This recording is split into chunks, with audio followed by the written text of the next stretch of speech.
Hello, and welcome to this month's ITA Clean Sport Education webinar on Whereabouts Matter, an athlete's role in protecting clean sport.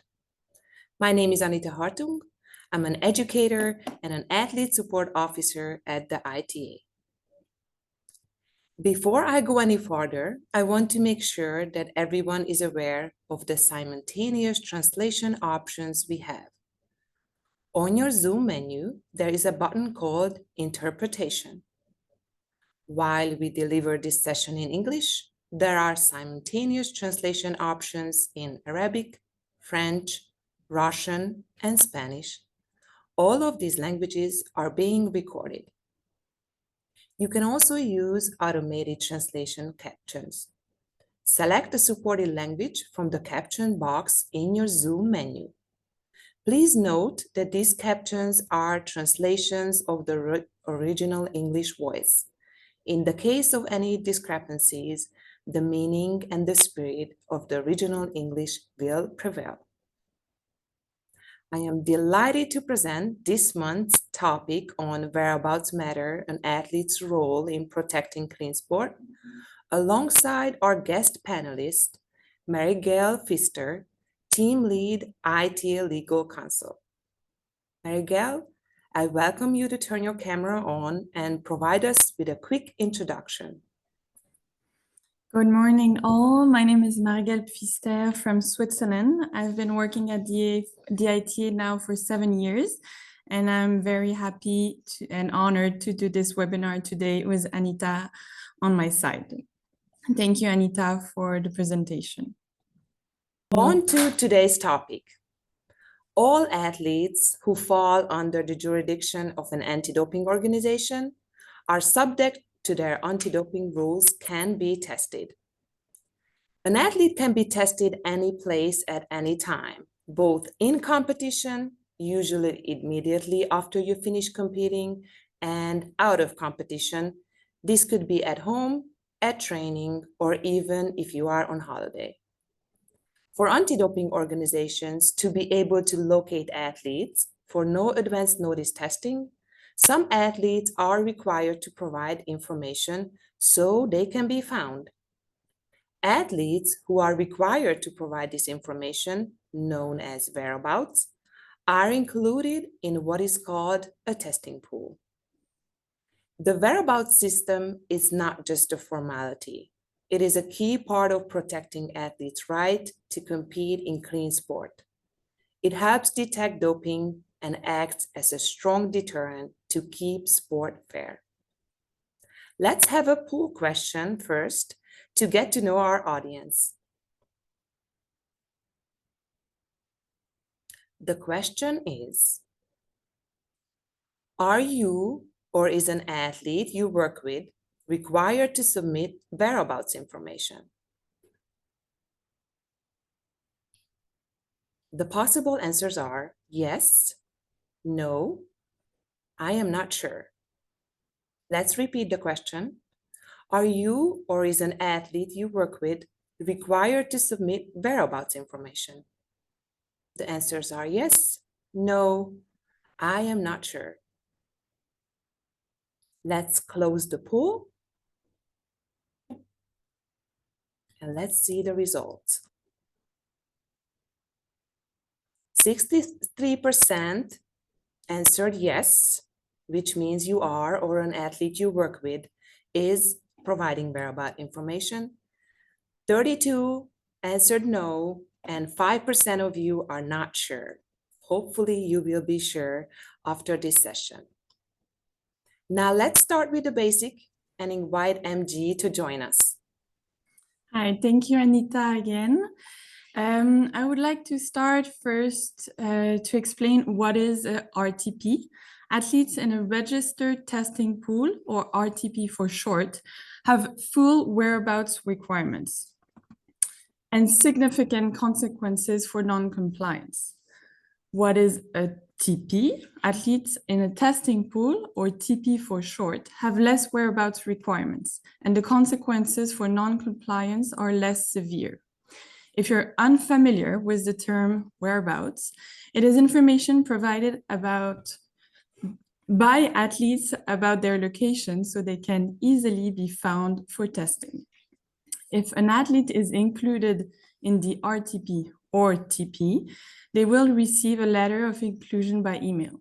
This official communication outlines the key aspects of the athlete's obligation, including, for example, the purpose of the inclusion, key dates, whereabouts requirement, instructions on how to submit whereabouts, and consequences for non-compliance. It is important to note that once the athlete receives the letter of inclusion, their responsibilities start immediately. I will now talk about key dates. Whereabouts information is provided in the form of quarterly filings as per the requirements of the anti-doping organization requesting the information. This means that athletes in the RTP or TP must submit their whereabouts for the next 3 months by the deadline shown on the slide. So you can see that for Q1, it's going to be 15th of December, second quarter, 15th of March, third quarter, 15th of June, and fourth quarter, 15th of September.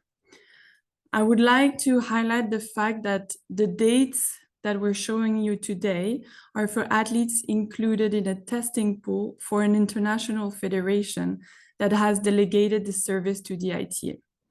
Athletes should always refer to the letter of inclusion they received for the dates relevant to them, which may differ. Anita, back to you. Yes, I unmuted myself now this time. Thank you, MG. On the slide, you can see the types of information that must be submitted by athletes in both the RTP and TP. Whereabout requirements are very similar for RTP and TP athletes. The only exception is the 60-minute time slot, which is required only from RTP athletes. The first thing that needs to be submitted is contact information, including a valid email address, mailing address, and phone number. The second requirement is the 60-minute time slot, which applies only to RTP athletes. Athletes included in the RTP must identify a 60-minute time slot between 5 a.m. to 11 p.m. for each day of the quarter during which they will be available and accessible for testing. It's important to note that during this time slot, doping control officers must be able to locate the athlete without prior notice, for example, without a phone call. Therefore, all necessary details must be included to ensure access to the athlete's location during that time. Please also note that a 60-minute time slot is not the only time you may be tested. Testing can occur at any point throughout the day. Next, for each day of the quarter, athletes must provide the full address of their overnight accommodation. This is the location where the athlete will sleep at the end of the day, whether it's their home, a training camp, a hotel, or a partner's house. Just like with the 60-minute time slot, the address must include enough details for a DCO to find them. It could be street name, street number, floor, apartment, or room number, door code, GPS coordinates, or any other relevant instructions. When in doubt, add more information. Also important for athletes who submit their 60-minute time slot early in the morning. If you wake up in one location and go to sleep in another location, your early morning 60-minute time slot and overnight accommodation must be 2 different entries. You can see an example of that on your screen. Also, athletes must provide the full address of each location where they regularly train, work, or study. This includes specific details such as training room number, office number, or classroom number, not just the building name. You must also include the usual time period you spent at each location. Remember, if your routine changes, for example, you start a new school semester or change training venues, you must update this section in Adams as soon as possible. The information must be precise. If the location is hard to find or in a large complex, you need to add extra details to help the doping control officers to locate you. All extra details must be entered in the additional information section in Adams. You can also see that on your slide. Athletes also must provide their travel schedule in their whereabouts submission. Athletes should aim to identify both a 60-minute time slot and an overnight accommodation on any day they travel. However, in cases of extended travel, such as long flights, it may not be possible to provide both. In these cases, a travel entry in Adams allows athletes to skip one of the two categories for that day. To provide travel information in Adams, athletes must create a new entry and select travel from the bottom of the drop-down list. The travel entry will then appear in the calendar with a plain icon. You can see this on your slide as well. Athletes also must provide a detailed competition schedule for the quarter. This includes the name and full address of each competition location alongside with the corresponding dates. Temporary accommodation must also be included. For example, the event hotel. Athletes must specify the room number and inform the hotel reception that a doping control officer may arrive to conduct testing. Any associated activities, such as training session linked to the competition, should also be entered. Do not assume, please, that a anti-doping organization know your competition location or plans.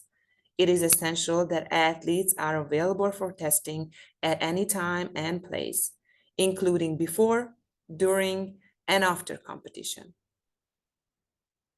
Athletes must provide additional information to ensure they can be located for testing without prior notice or phone contact. When entering whereabouts, ask yourself, would a doping control officer be able to find me without assistance? The more precise the information, the easier it is to conduct a no advance notice testing. Details may include street name, street number, floor or apartment number, gate or door code, GPS coordinates, any specific information. When in doubt, just add more information. For your information, it is very important that athlete privacy is protected. Whereabouts data is stored securely and only shared with WADA and relevant anti-doping organizations for testing purposes on a strict need-to-know basis. Now, let's invite MG to join us to discuss how to submit your whereabouts. Thank you, Anita. So when you have entered your mailing and email addresses, as well as your whereabouts filings for every day of the upcoming quarters, please always double check that you have hit the submit button that is linked, that is positioned top left corner of your screen.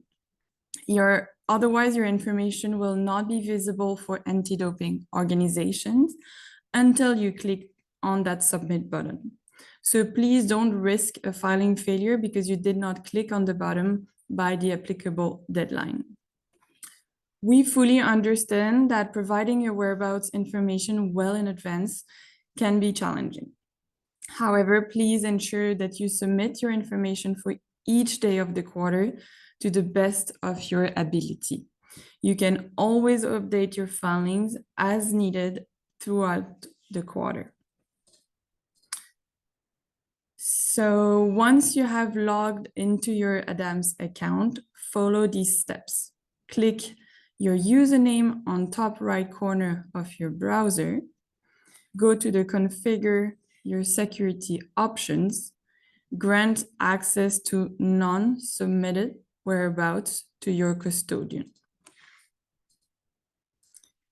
When you submit your quarterly whereabouts filing in advance of the deadline, 15 December, 15 March, 15 June, and 15 September, please ensure that you have included all the mandatory information for every day of the quarter, such as you can see on your screen: contact information, 60-minute time slot, overnight accommodation, all training and regular activities, travel schedule, and competition details. Ensure that the information you provide does not conflict. This can happen very often when you forget to delete an entry where plans or when plans change, or if you don't double check the accuracy of your addresses. It is not for the doping control officer to guess where you're located. For example, an athlete can provide 2 different locations, such as 2 different countries, and then it's impossible for the doping control officer to guess where the athlete is going to be located. Or in the second example, an athlete provides 1 location but has 2 different countries in the address.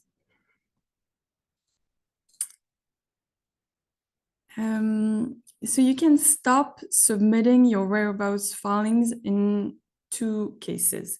The first one is if you're informed by your anti-doping organization that you have been removed from the RTP or the TP, and that you're not otherwise included in your national anti-doping organizations, RTP or TP. Please remember, even if you're removed from the RTP-TP, you can still be tested. In the second case, if you retire from the sport and that you inform your anti-doping organization in writing, it's very important that it's in writing. Once your anti-doping organization has acknowledged confirmation of your retirement, you will be removed from the RTP or TP. If you intend to return to competition following your retirement, you must provide a 6-month written notice and make yourself available for testing before you return to competition. We will now take a look at what happens if an athlete in an RTP does not fulfill their whereabouts responsibilities. As you can see on your screen, a filing failure occurs when an athlete in an RTP submits late, or inaccurate, or incomplete whereabouts information. A mistest occurs when an athlete in an RTP is not available and accessible for testing during their specified 60-minute time slot at the location indicated in their whereabouts information.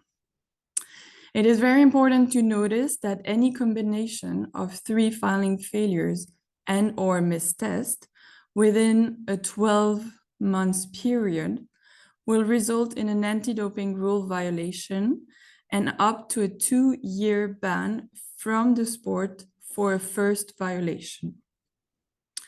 Whereabouts sanctions do not apply as strictly to athletes included in a testing pool.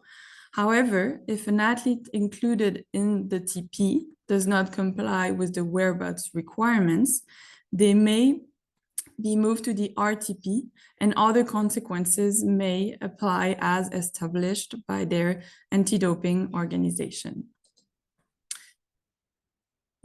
As we took the time to get together a few tips that you can again see on your screen.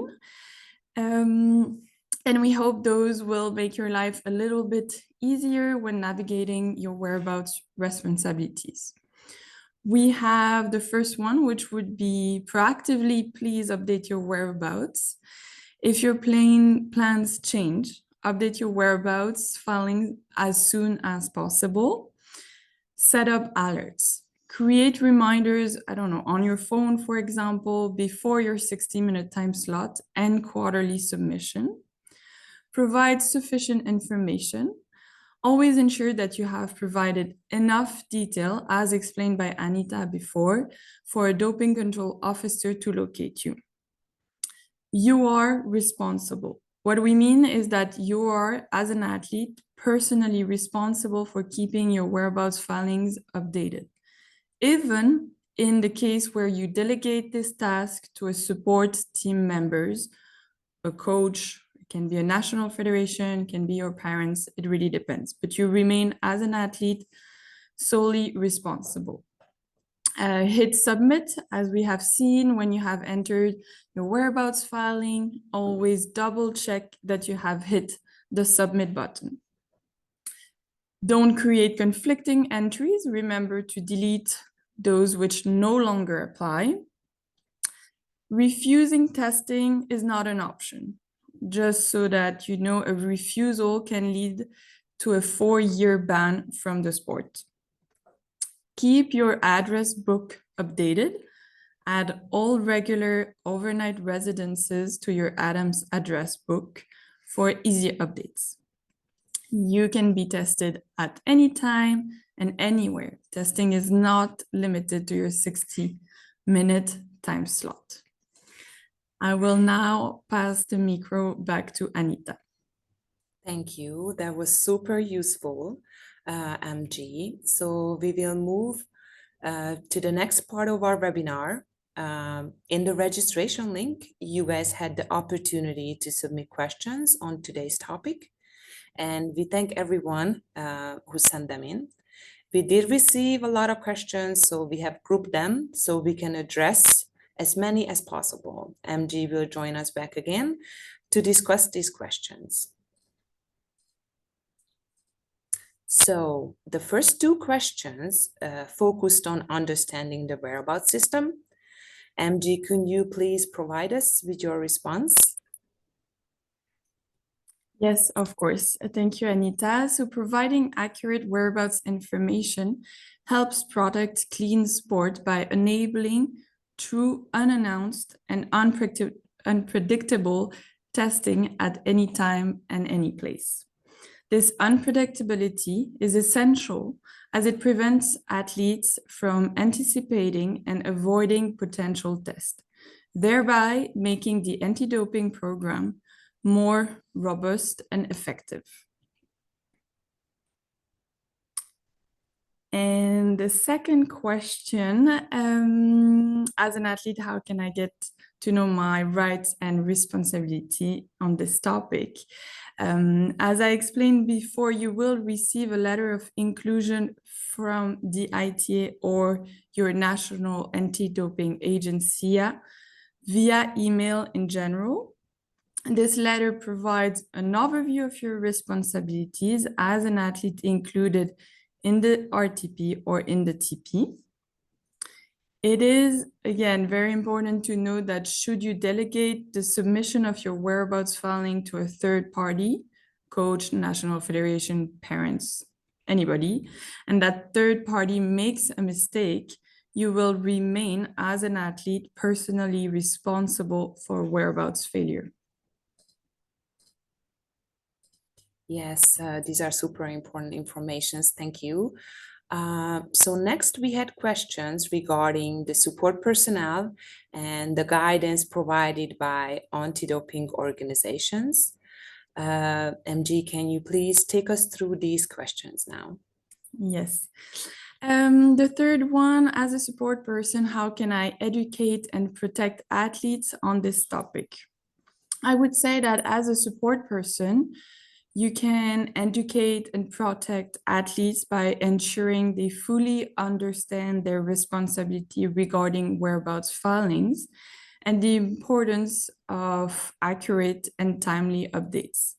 Many resources are available online, such as our new whereabouts guide coming very soon, and the ADAMS quick reference card. We will also add a list of different resources available to all of you at the end of the presentation.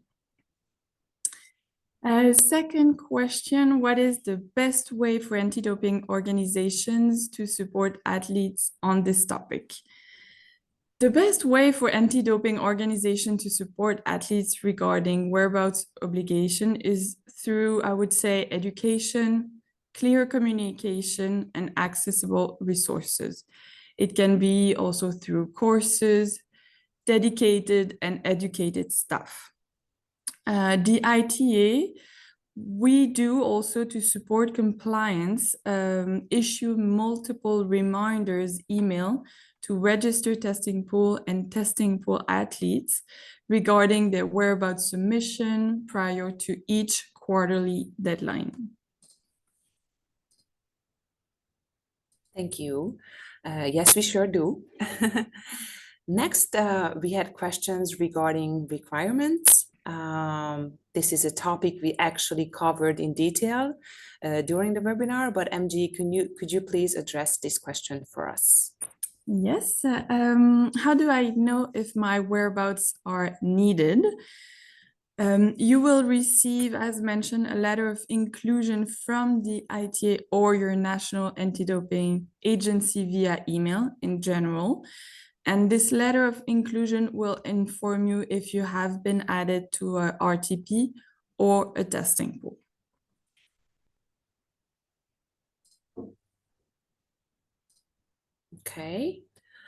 Okay, so we have a big group here. The next question centered around submission process and schedule change.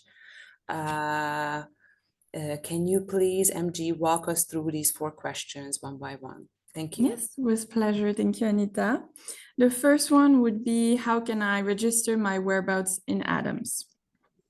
If your international federation has delegated its anti-doping program to the ITA, an ITA staff will provide you with login credentials. You can then access your new ADAM account and submit your whereabouts information for the current quarter. The second question is, can national federations or athletes create the whereabouts by themselves? We fully invite athletes to do it themselves as they know their schedule better than anyone else. So as an athlete, you can submit your whereabouts information as soon as you have been included in the RTP or TP, and once you have received your login credentials from the ITA staff. As you know by now, you may also delegate the submission of your whereabouts to a third party, for example, national federation, coach, etc., by completing the agent form included in your letter of inclusion. That said, as explained, it is very important to remember that you remain, as an athlete, personally responsible for the accuracy and completeness of the information submitted, even if it's entered on your behalf and that third party makes a mistake. And the last one is, sorry, I think, yes, what is the best way to submit my whereabouts in case of a sudden change, a schedule change? I would say that if you have last minute changes in your plan, you can update your information via SMS, but this would be very much limited to a last minute update via a smartphone application, which is called the Athlete Central app, or even by email. And the last one would be, what happens if I don't know my entire schedule for the next 3 months? It is very understandable that you may not know your full schedule in advance. In that case, you should enter the information to the best of your knowledge for the upcoming quarter. Once your plans become clearer, you can update your whereabouts information at any time to reflect any changes. Keep in mind that the sooner the better to avoid any whereabouts failure. For example, it could be updating your whereabouts information before traveling, as soon as you buy your flight tickets, or as soon as you know the hotel you will be staying at for training or competition. Again, the sooner the better, so the DCO can locate you in advance for unannounced testing purposes. Yes, thank you. And I guess we get these questions a lot. What if I don't know my next schedule for the next 3 months? So thank you very much for this answer. So the next ones were centered around the time slot and availability. Let's tackle them one by one. Yes, so do doping control officers have to call athletes when trying to locate them during the 60-minute time slot? Under the International Standard for Testing and Investigation, which we call in short ISTI, and the WADA guidelines, doping control officers are not required to call athletes during the 60-minute time slot. It is discretionary. As per the ITA's practice, if the athlete has not been located within 5 minutes remaining, the DCO may call to verify the athlete's location. If the athlete is nearby, a meeting may be arranged. If unreachable, no message should be left, and all the details must be documented in the unsuccessful attempt report. What can athletes include in their whereabouts to be called at their home if knocking on their door is not reliable? This is a question we very much receive on a daily basis, I would say. So if knocking on your door is not a reliable way to reach you, you can provide additional instruction in the additional information box available under each day in your ADAMS schedule.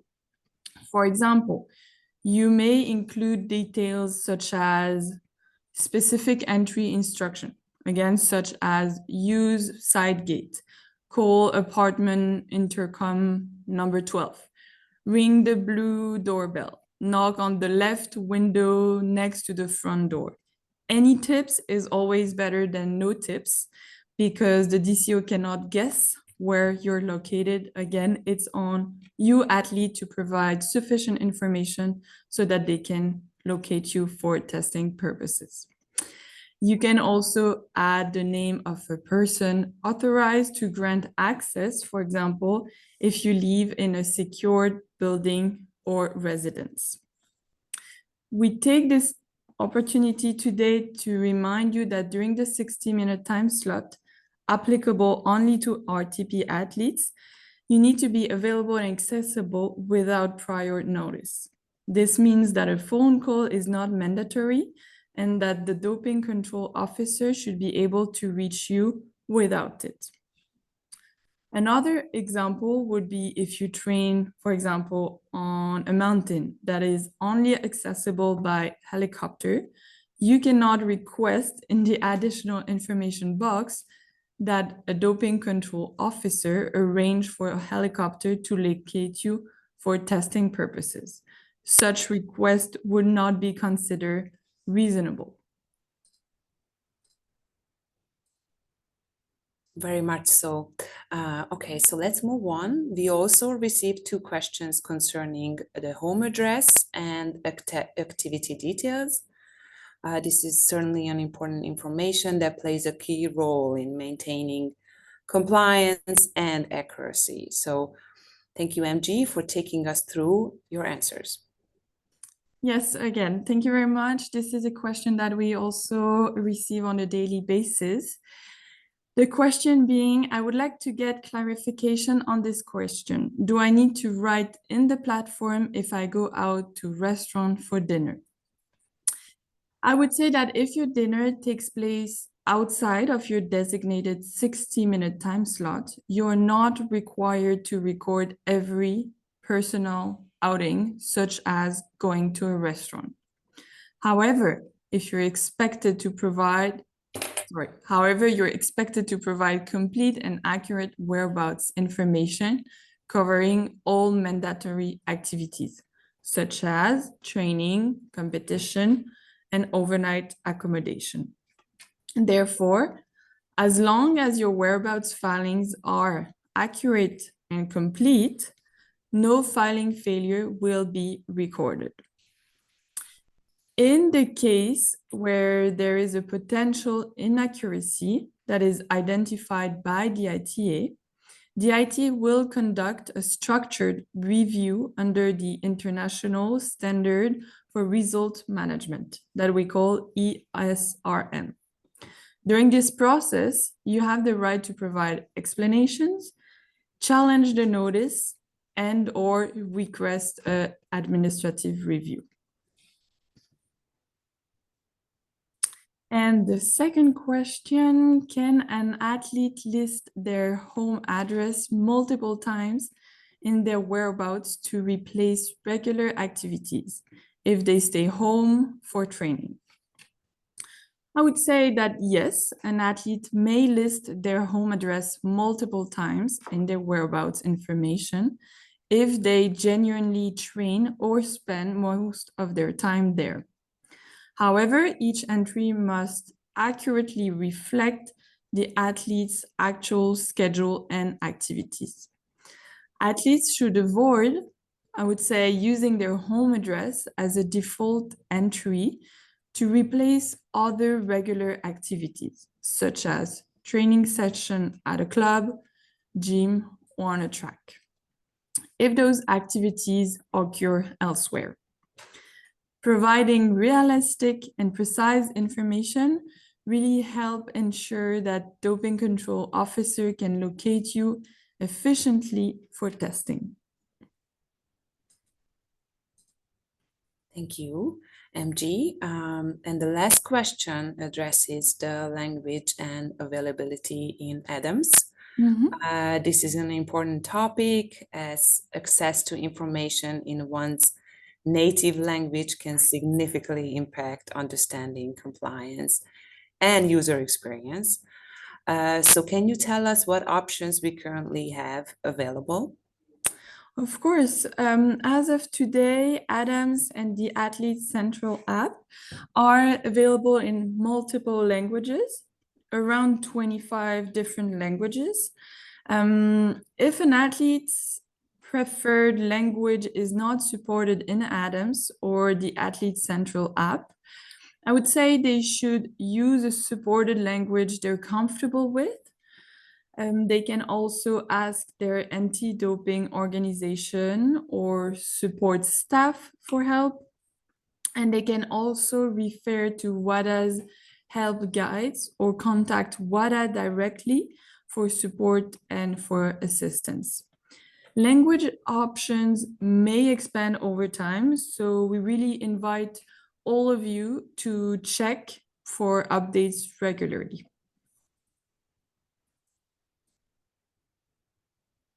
Thank you, MG. This was a lot of questions. I think we got a lot done, and we got a lot of clarity and guidance, and truly appreciate it, MG.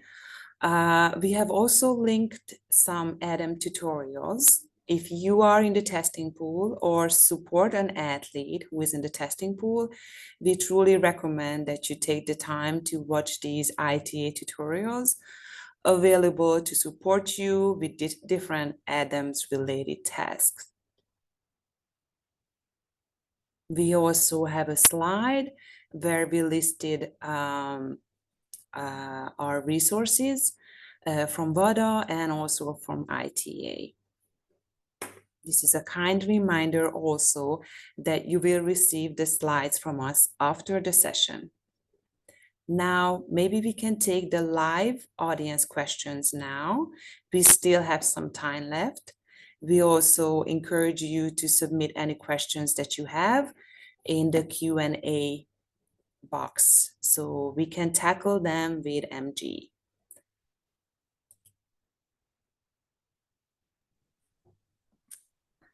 Hi, sorry, me again. One of the question was, when is it possible to change the address for the evening? This is also a very common question. I think I tried to reply before by saying the sooner the better. As soon as you book a stay away for the weekend. Because again, the DCO will check your whereabouts information in advance so that they can plan the trip to your address. So really, the sooner the better. And yeah, that would be it. Sure, thank you, MG. I think I will tackle one question. Can an athlete be tested at 11 p.m.? Is there a time window when a test cannot be carried out to let the athlete sleep and recover? MG, do you have any comments to this question? Yes, the window would be from 5 a.m. if the athletes indicate a window at the time up until 11 p.m. We understand the submitting whereabouts information and all the requirements it come with is a lot for athletes. It's a lot on their personal life. Therefore, we also understand the need of sleep after training, before competition, after training. Therefore, it would be up until 11 p.m. maximum. Of course, there are always case by case that may differ, but I would say that would be the window by the requirements. Thank you. Okay, let's look at the next one. Yes. If the buzzer to your apartment can call your cell phone, why can an athlete ask to be called at their home as the most reliable way to find the access and the athlete for testing if they do not have a buzzer? I think I understood the question, but correct me if I'm wrong.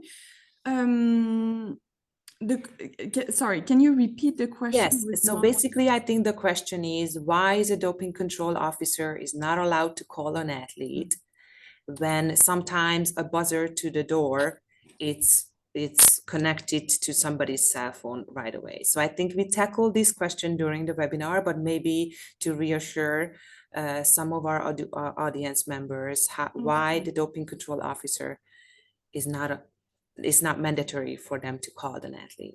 Of course, I get the question, and it's true that between the moment the rules were written and today, there has been some technology changes, and we try to adapt, and the rules will be changed or reviewed in 2027. So, but I would say I understand the question. It is true that if the DCO rings an intercom and the athlete can see the DCO, it may help them, but in any way, this is up to everybody's location. Even if an athlete is staying at a hotel, the DCO might need to go through the reception to get access to different floors.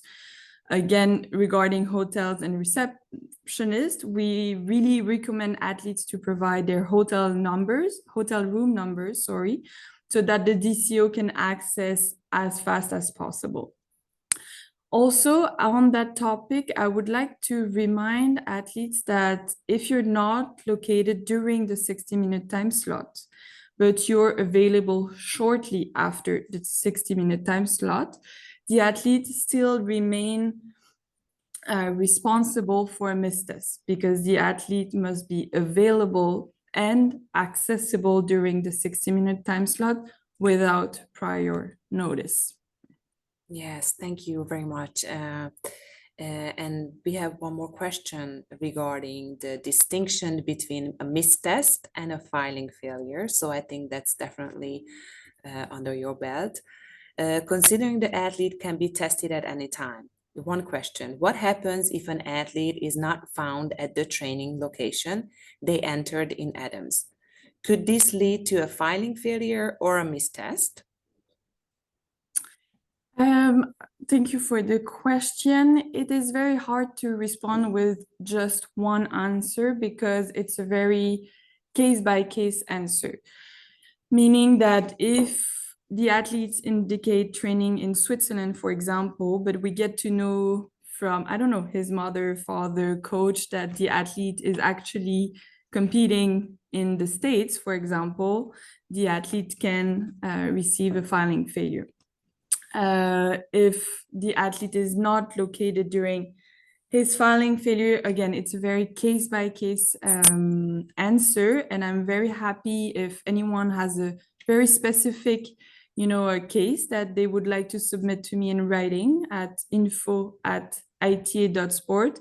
I'm very happy to look into it. It's just difficult to provide one answer regarding filing failure, but I'm really much available to answer by email at any time. Yes, definitely. And we have already tackled the difference between a missed test and a filing failure. And it's all in our resources as well. So one more question regarding overnight accommodation. Is there a specific time frame during which an athlete must be present at that location? For example, if an athlete indicates that they will be at a certain accommodation but only arrives at 11:30 p.m., could this lead to a filing failure or a missed test? What is very important is to be available and accessible at the location during the 60-minute time slot. Regarding the overnight accommodation, we understand that if you're traveling, you're adding a new address, and maybe between the airport and that address, you need time to reach. There is no specific time where you need to be available and accessible. I would just say, please be careful with your 60-minute time slot because the requirements are stricter. But of course, if you change your overnight accommodation, it needs to be indicated as soon as possible because it is not for the DCO to try to guess where you're going to be staying, looking at a date from 1 and 2nd of January, for example. It needs to be indicated where you're going to stay at the end of the day. And that makes me think, just to remind everybody, that the overnight accommodation is the location where you're going to stay at the end of any given day. It is not the address. It can also be the address where you wake up, but the DCO will take this address as the one where you're sleeping at the end of that given day. Yeah, thank you very much for that information. I think it's super important for athletes to know. One more that I think we also see a lot of times is when an athlete gets onto the RTP, so gets included into RTP. How is there a specific period of time the athlete is in the RTP, or are they in the RTP the rest of their competing time? I think we see these questions a lot. Yes, and I fully understand the question because the requirements are a lot. And some athletes stay in the registered testing pool or the testing pool for a very long time.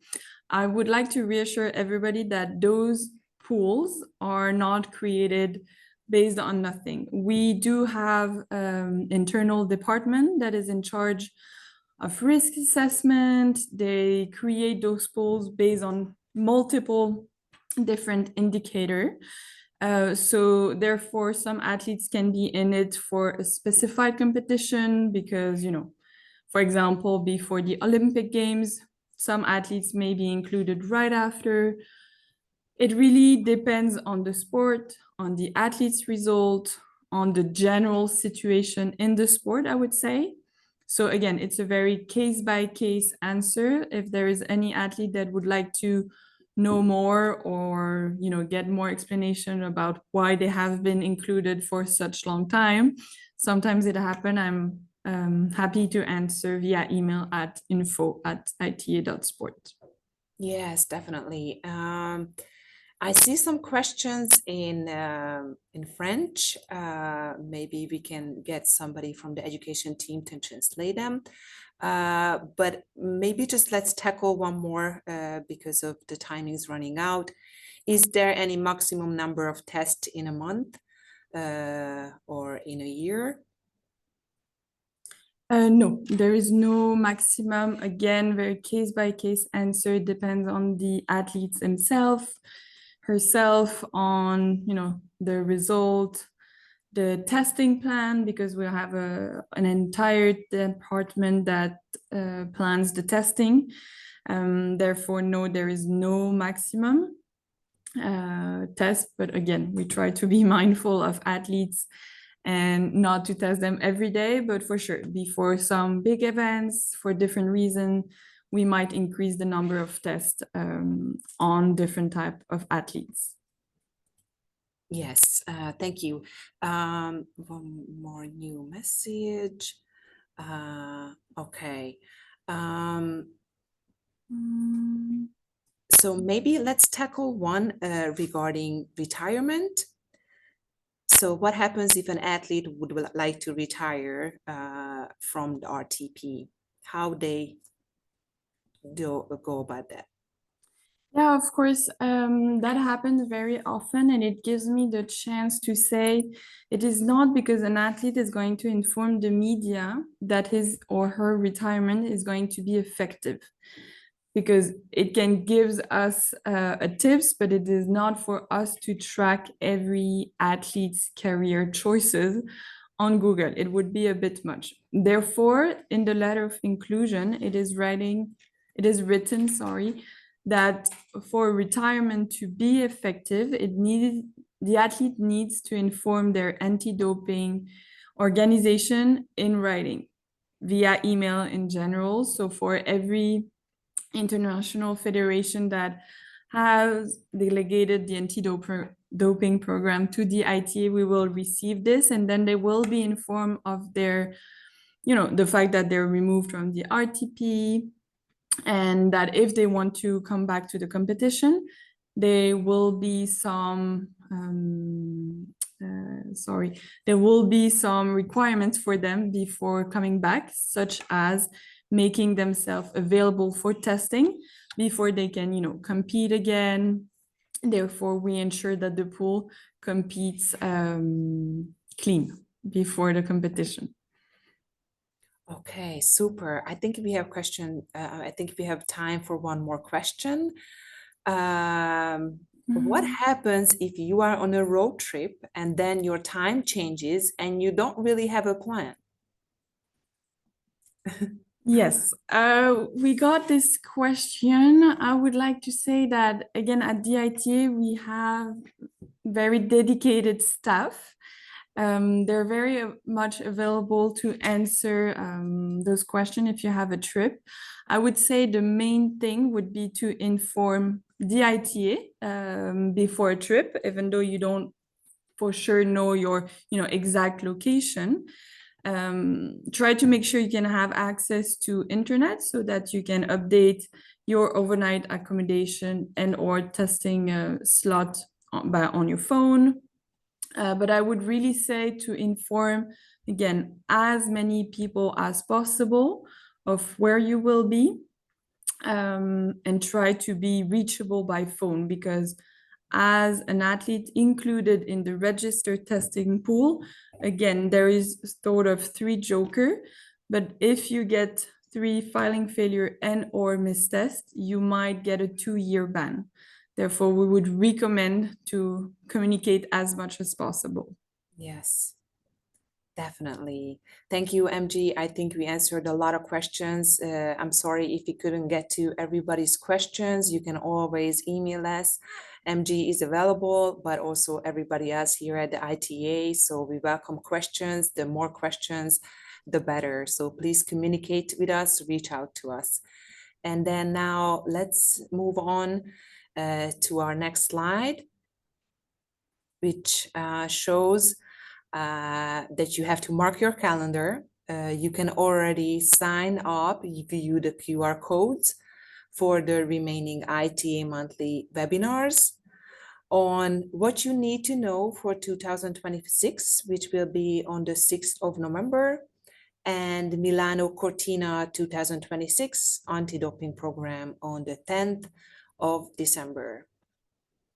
Just a quick reminder that you will receive the slides after the webinar.